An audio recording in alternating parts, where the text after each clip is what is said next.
Hello and welcome to Dixie's Storytime World. Thank you for visiting my channel. Are you ready to listen to The Flower King? But before I start this story, would you be so kind as to click on the big red subscribe button at the bottom of this video? The Flower King, Chapter 1. The king was very old. It was time for somebody else to take his place. But he had a problem, a big problem. He did not have any children. So what could he do? The king sat for many nights trying to think of an answer. It was impossible. Finally, he called together all the wise people of the land. Maybe they could help him. After lots of talking, an old woman came forward. "Your Majesty," she said, "we have thought very hard about your problem. The answer is simple." "Oh, good," said the king. "Tell me more." "You must give flower seeds to every person in the land," said the old woman. "Whoever grows the best flower shall be the next king or queen." "But that's silly," said the king. "Anyone can grow flowers." Maybe not," said the old woman. Then she bent over and whispered something in his ear. "You are clever," smiled the king.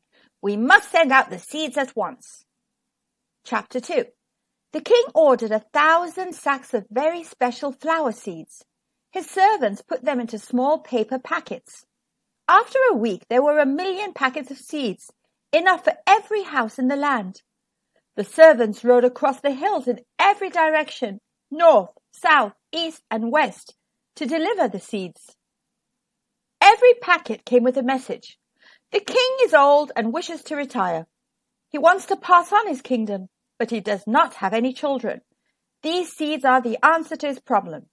Whoever grows the best flowers within 3 weeks shall be king of all this land.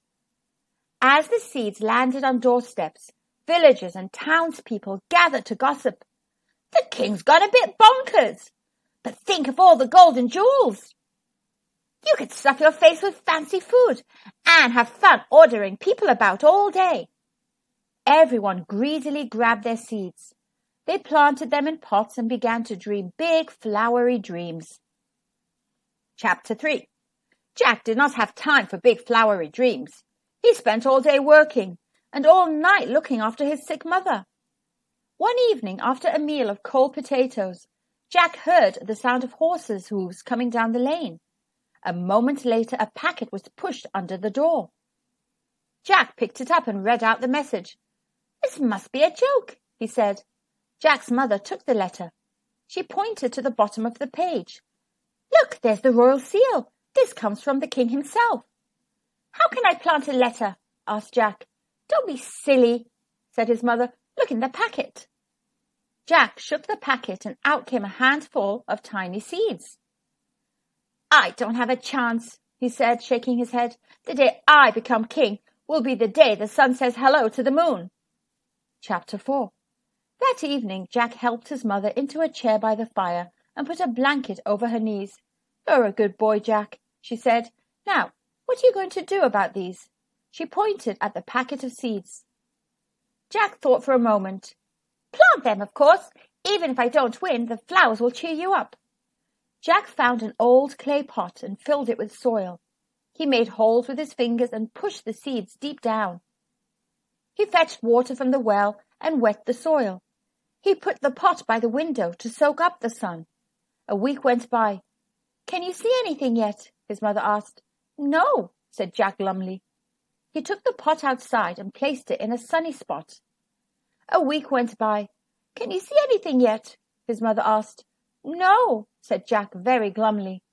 Time was running out. He sang songs to his seeds. A week went by. "Can you see anything yet?" his mother asked. "No," said Jack even more glumly. He did not know what to do. The 3 weeks were up. Tomorrow the king was judging the flowers and Jack had nothing to show. Chapter 5. In the morning, Jack walked into the city carrying his empty pot. The queue outside the palace stretched for miles. Jack was right at the back. Every person in front was holding a pot full of amazing flowers. There were sweet peas and poppies, cowslips and cornflowers, foxgloves and forget-me-nots, sunflowers and stocks, daisies and busy lizzies, marigolds and morning glories, and many more beside. Finally, as the sun was setting, Jack stood before the king. He told his sad story. "Your Majesty, I did my best. I watered the seeds and put them in the sun. I even tried singing to them, but still they would not grow." The king was not cross. Instead, he smiled. "Dear Jack, don't be sad. Every seed I handed out was as dead as a sausage. Every flower you see was grown by a liar. You are the only honest person in the land, so you shall be the next king."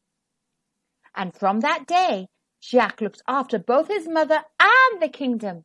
Of course, Jack was very good at being king, so everyone was very happy. And the moral of the tale? In the end, honesty pays. Very well indeed. The end. Thank you for listening. I hope you enjoyed this story, and I'll see you soon in the next one. Bye for now.